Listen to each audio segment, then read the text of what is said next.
சந்திரா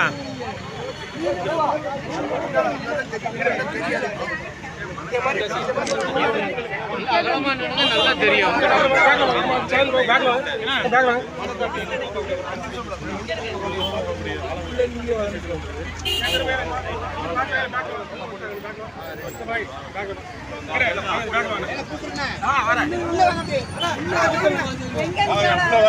பின்னாடி போய் நீங்க என்ன புதுசா நீங்க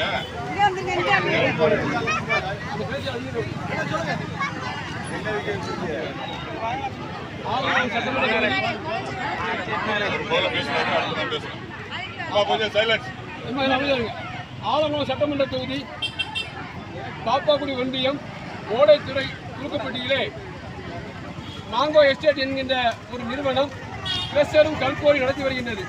சுமார் 350 ஏக்கரிலே அந்த கல்குவாரி கடந்த 3 ஆண்டு காலமாக நடைபெற்று வருகிறது.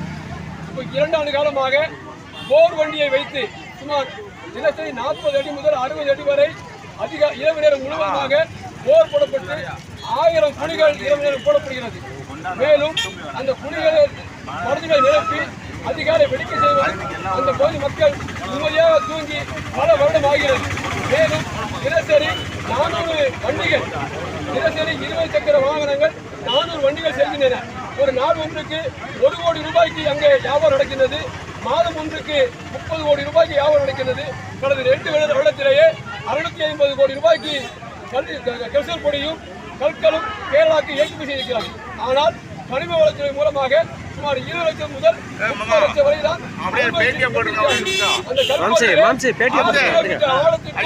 ஒரு 2 நிமிஷம் பேட்டியா சொல்லுங்க மைக்ல பிடிங்க. ஓகே. ஆலங்குளம் தொகுதிக்கு உட்பட்ட ஓடக்கரை துலுக்கப்பட்டியில் சட்டத்துக்கு புறம்பாக ஜல்லிக்கற்கள், கிரஷர் மண், அப்புறம் வந்து பார்த்தீங்கன்னா எம்சாண்டல் மண், அதாவது 1957 ஆக்ட் படி கோர்ட்டில் சுப்ரீம் கோர்ட்டில் ஒரு தீர்ப்பு சொல்லியிருக்கிறாங்க. மத்திய அரசுக்கு தான் முன்னாடி வரி கட்டிக்கிட்டு இருந்தாங்க, இப்போ மாநில அரசுக்கும் வரி கட்டணும் அப்படின்னு. ஆனால் இவங்க வந்து இந்த மேங்கோ ஸ்டார் அவங்க வந்துட்டு கிரஷர் வச்சிருக்கிறவங்க வந்து சட்டத்துக்கு புறம்பாக அங்கே இருக்கிற மக்களுக்கு பாதிப்பு வரக்கூடிய வகையில், அதாவது இப்போ வந்து ஒரு 5 அடி 6 அடி அது சட்டத்துக்கு உட்பட்டு தான் அவங்க வந்து குழி தோண்டி மணல் எடுக்கணும்னு இருக்குது. ஆனால் இவங்க பெரிய பெரிய பெரிய வண்டிகளை, போர் வண்டிகளை வச்சு 60 அடி 70 அடி தோண்டி அது உள்ள வெடி வச்சு அந்த மணலை எடுக்கிறாங்க. இன்னும் 2 வருஷத்தில் வந்து குடி தண்ணீருக்கே வந்து கஷ்டமாயிரும் அந்த ஏரியாவில். அது மட்டும் கிடையாது, அங்கே இருக்கிற வீடுகள் எல்லாமே கீறல் விழுந்து போச்சு. அதில் கிட்டத்தட்ட எங்களுடைய மாவட்ட செயலாளர் அண்ணன் பழனிசங்கர் அவர்கள், ஒன்றிய செயலாளர் வந்து நம்ம ரவிச்சந்திரன் அவங்கெல்லாம் போய் ஆய்வு செஞ்சாங்க. ஒரு 200 சொச்ச வீடு அங்கே இருக்கிறது வந்து பார்த்தீங்கன்னா ஒரு 350 வீடு தான் இருக்குது. அதில் ஒரு 200 சொச்ச வீடில் வந்து கீறல்கள் விழுந்து போச்சு. ஏன்னா அங்கே இருக்கிற பாப்புலேஷன் வந்து பார்த்தீங்கன்னா ஓட்டு வந்து 1300 இருக்குது. பட் அங்கே இருக்கிறது வந்து ஒரு 5000 பேர் இருக்கிறாங்க. இவங்க குழந்தைகள் சரி, பால் குடிக்கிற குழந்தைகளுக்கு கூட அச்சம் வருது. காலையில் 5 மணிக்கு அவ்வளவு வெடியை போட்டு சட்டத்துக்கு புறம்பாக வந்து இந்த செயல்கள்லாம் செஞ்சுக்கிட்டு இருக்கிறாங்க. இதில் அரசியல் குறுக்கீடும் இருக்குது, அதிகாரிகளுடைய சப்போர்ட்டும் இருக்குது. அதனால் அவங்க வந்து தைரியமாக பண்ணிக்கிட்டு இருக்கிறாங்க.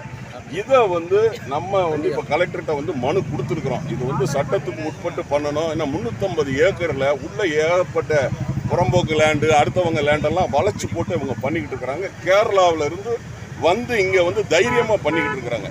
நம்ம போய் இப்போ கேரளாவில் பண்ண முடியுமா? இதை வந்து தமிழ்நாடு அரசு உடனடியாக நடவடிக்கை எடுக்கணும்.